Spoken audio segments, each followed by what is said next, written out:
Una nga nating talakayin dito mga ka-greatest, etong 7 pangalan na inilabas as potential replacement for Chot Reyes as Gilas coach. Ayon sa report, naglabas na ang SBP ng 7 candidates to replace the resigned Chot Reyes as the head coach of Gilas Pilipinas.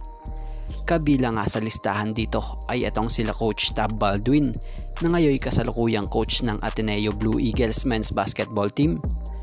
Pangalawa ay itong si Coach Raiko Toroman na ngayon nagsiserve nga po as a team consultant for Converge and the College of St. Benilde Blazers in the NCAA.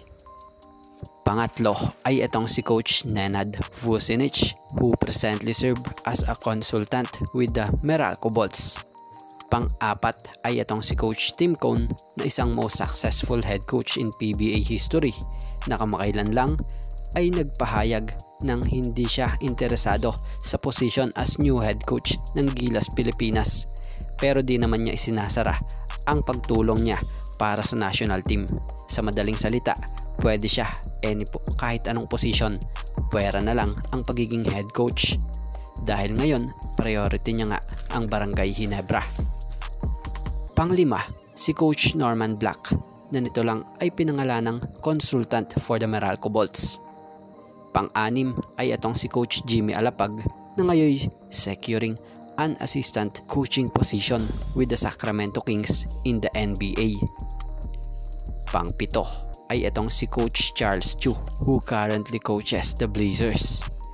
Magiging challenging task ito para sa SBP itong paghahanap ng replacement for Chot Reyes, lalo pat nalalapit na ang 2023 Asian Games na gaganapin sa China, less than 2 weeks away.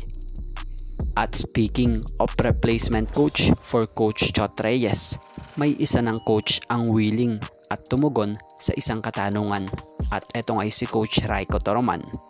Kahit na nga may trabaho siya sa Converge team na isa sa mga PBA team sa PBA and sa Benilde, isang NCAA teams, ay itong si Coach Raiko Toroman handang magsakripisyo at willing pa rin ngang tumulong sa Gilas national team. So walang pag-aalinlangan para kay Coach Raiko Toroman ang maging replacement sa nag-resign na coach na si Chot Reyes as head coach ng Gilas Pilipinas. Kung mangyayari nga raw ito, why not ayon dito kay Coach Raiko. At maiba naman tayo about dito kay Gilas Pilipinas naturalized player Justin Brownlee.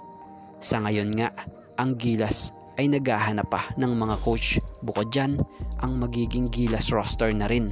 At ngayon, wala palang kasiguraduhan pa kay Justin Brownlee para sa Asian Games dahil ayon sa inilabas na pahayag ni Coach Jongwei Chico about sa health issue nitong si Justin Brownlee. Brownlee is still recovering from an undisclosed operation. The beloved Barangay Ginebra San Miguel reinforcement is on a day-to-day status. He just got operated on and he is still a question day-to-day.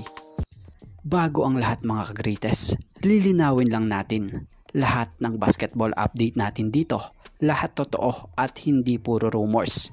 Kaya naman, pakisuportahan nyo naman po ang ating YouTube channel na ito na Greatest Fireball TV.